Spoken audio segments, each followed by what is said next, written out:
another episode of WeThePeople.WTF, America's favorite online comedy game show that gives a cash prize for the audience. I'm Kiki Andersen, and you heard right, you can win $1,000 by laughing your little butt off. So strap that keister in and stay tuned.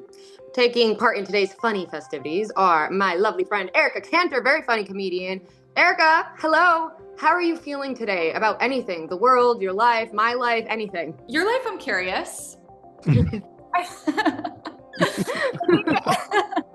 I think I'm curious. I think I'm a little bit like, what's going on, you guys? I don't get it. I'm confused all the time. There's a lot happening really quickly. My word is curious of the day.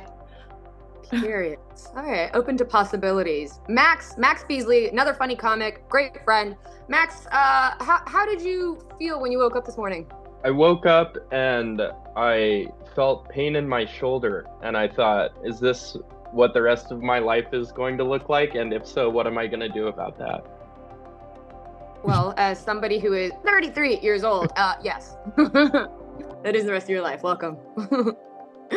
And finally, happy to be here. Happy to be here. Well, it won't last. Finally, very funny comedian, also a great friend. Please make it loud. Make it loud. Are we making it loud on a podcast? Make it loud internally. Woo! Yeah! For the very funny Pete Musto. Pete, how are you feeling today? I can say as a 40-year-old that in fact it does only get worse from here. Your body just will turn against you at some point, and you have to fight with everything you can for your brain in there to hold on. It's really a battle between the two. And really, my brain works against me all the time anyway. So it's really, I'm fighting on two fronts right now. Good. This is a very uplifting show for anybody tuning in for the first time. This is the tune most of the time. All right, let's go ahead and dive right in. Contestants, you have been tasked with celebrating the slew of hilarious protest signs out there. So, let's go ahead and get started. Erica, go ahead and tell me, which sign did you pick and why? My sign says, ladies, leave your MAGA man, okay? This is a PSA, girls. There are too many girls I know who pre-election were just finding out for the first time that they were dating MAGA men, okay? And also, the majority of women in this country also voted for Trump. Is the dick that good? That is my question for all of these women, because I have never had dick so good that it changes my moral compass. I've never had dick so good that it turns me into a fascist. You know what I'm saying? Like, I've never had dick so good that all of a sudden I'm like, we should deport people. Like, what's going on? Okay? Because I don't think, I have a conjecture, because I've never had sex with a Republican, God bless, I think. But I did once have sex with a man who owned a Range Rover, okay? And I think that's as close as it gets. And like, I will tell you that nothing will the Range Rover and the sex could not compensate for the fact that this person was insufferable. And so that's my question to all of these women, is I'm just sort of like, what's your buy-in here? Like, I think that you need to have sex with a man who like cares about community. Do you know what? Like, you will see that it's a more generous lover, and you will get put right back on track. And next thing you know, if we need abortion, we'll have it back. Okay. So this is my PSA for women of today. Leave your MAGA man. Don't be scared. There's other dudes out there, and the community of women, we've got your back, okay? Just come back to us. Well, you've heard of Gold Star gays, and now we got Gold Star libs. Love that. I gotta go home and stay home and think about whether or not my pussy can convert people's politics. Now that we're talking about, can dicks convert politics? Things to think about. All right, next up, Max Beasley. Which sign did you pick and why? Hey everybody, I picked a sign that says real clowns would run things better, which is an interesting segue from the Republican dick talk. I feel like I have, well,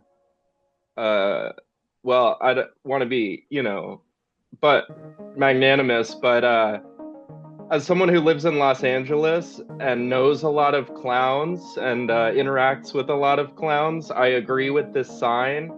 I feel like if clowns, especially Los Angeles type clowns, which for those who aren't familiar is basically like if an Emerson graduate pulls their tampon out on stage, that type of clowning.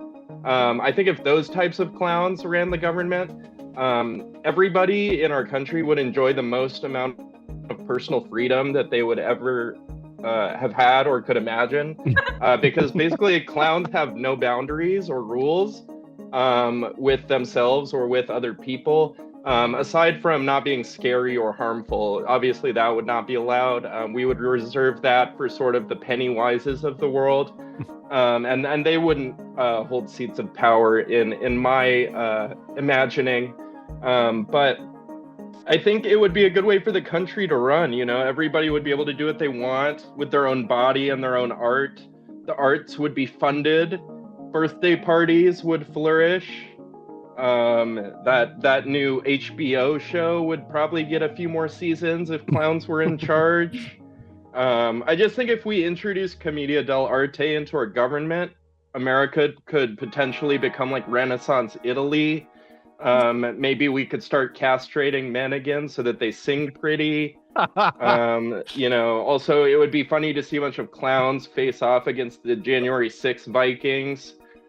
These are just some thoughts that I had, so that's why I chose the clown sign today. Thank you, Max. Those are really, really good thoughts, really strong thoughts. And I gotta agree, I met Max, I think, in the clowning community, and I've seen some things that I don't think Caroline Levitt could ever do. I've seen a woman do burlesque in heels 9 months pregnant. Shout out Vanessa 3000.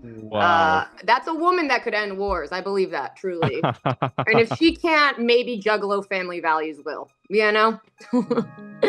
Finally, last but not least, Pete Musto. What'd you pick? Why'd you pick it? I think when you see this, you're going to realize exactly why I picked this. This is art here, okay? And not only is it art, it's multimedia art. This is not a sign. It is a couch that someone has painted JD Was Here on. And yeah, this is taking it to another level. I think anybody who just makes a two-dimensional paper sign now, this is fully raised the bar, and you should be upping your game to this type of thing. Also, this couch looks like it has been fucked. So, you know, it is yeah, I think it's a perfect piece. I would put this in a museum. Oh my God. Wow. All incredible picks, but I got to pick one. And yeah, I'm going to go with the people that brought a whole fucking couch to a protest, because the level of commitment, I won't help my friends move. I won't move your couch. But those people moved a couch to wherever, Pennsylvania Avenue. I don't know where that was. Yeah. So just brownie points for throwing their backs out for democracy. Love that. Yes. If you're watching, we want to know, what sign did you like the best? This is how you can sign up to win that $1,000 that I mentioned. Go to WeThePeople.WTF and register with your email, and you'll get to vote on your favorite citizen protest sign, and that enters you to win. Again, that's WeThePeople.WTF. Also, you can drop a comment just below to keep that conversation going. Smash the subscribe button and follow at WeThePeople.WTF on all platforms. Follow our amazing comedians, Erica Cantor, Max Beasley, and Pete Musto, and go see them live when they come to your city. Take a break from the internet. Go see some live comedy. Stop tweeting. I'm Kiki Andersen. Thanks so much for watching. WeThePeople.WTF.